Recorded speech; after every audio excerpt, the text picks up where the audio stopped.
Here's a wild tour story. We were out in Houston, Texas. We were pushing the single with me and Anthony Hamilton fell in love. So me, Anthony Hamilton, and Tank was on this show together. And show starts and the crowd is going wild and my bass player's amp just fell over. It was probably like 6 feet tall and it just fell over. So he's trying to hold the bass, the amp rig, and everybody's looking. But we got through it. A lot of people was laughing. He was laughing. Didn't destroy the show, but we got through it and finished rocking it out. I just want to let you guys know when you get out of, the urban areas and going more towards, I won't say the city, but we were traveling for a show and we happened to stop at a gas station.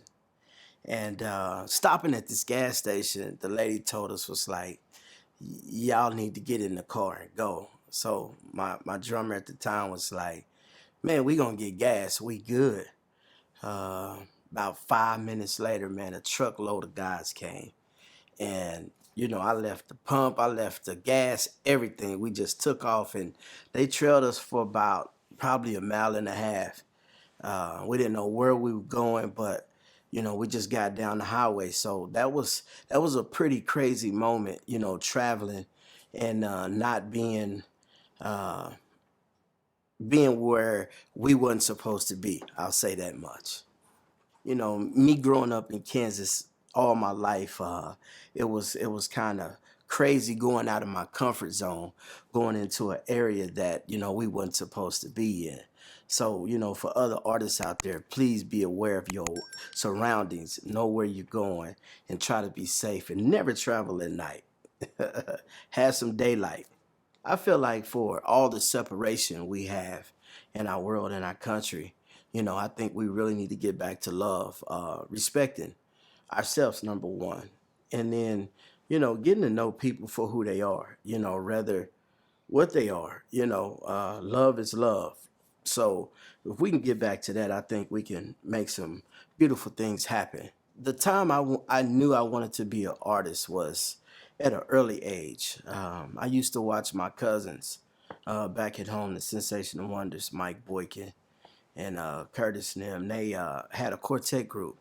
I was a drummer at the time, but I watched how they moved the people, how the people moved off of their singing. So growing up, I was like, man, one day I want to be like that.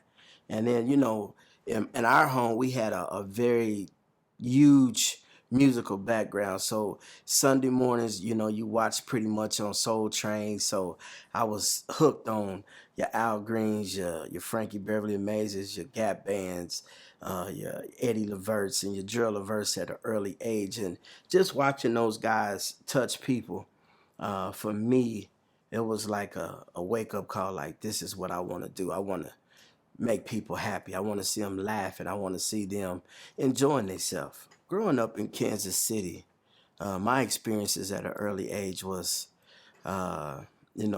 family, uh, a lot of love. We shared a lot.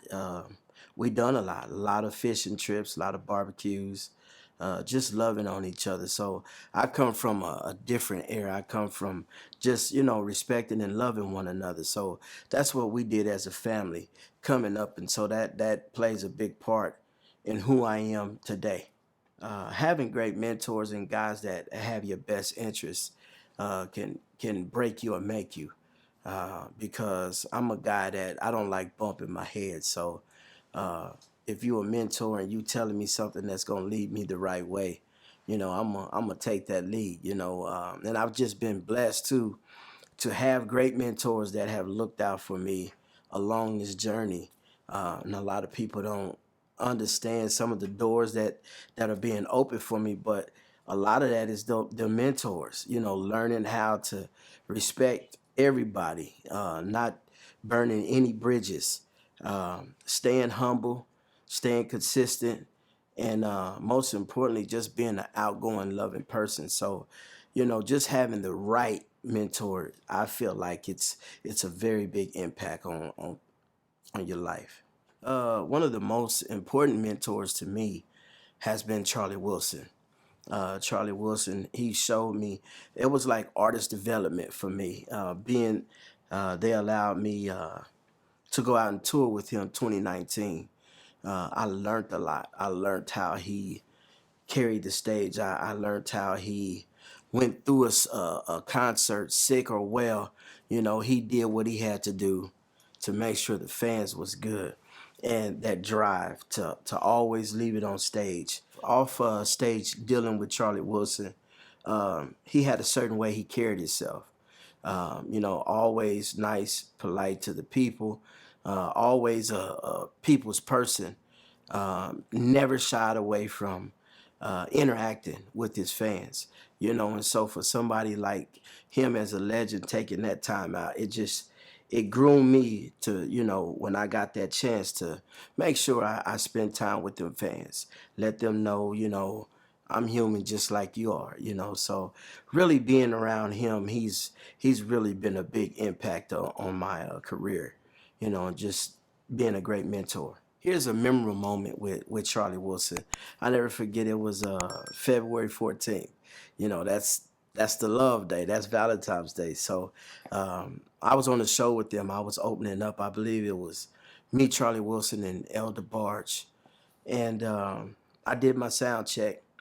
And this is previous. I've done a few shows with Charlie, but this particular February the 14th, I got a call from his security saying, "Hey man, where you at? Uncle Charlie want to talk to you." So I rushed back to the venue and I talked to him, and that's when he offered me the job to go out and tour with him. So he made a great big announcement in front of my hometown at the concert. So I was like the Kansas City mayor at that time. You know, the people loved on me. So you know, that was a real great moment for him, for me, him doing that for me. What's up, y'all? It's LeVelle. I'm hanging out with 24/7 HH.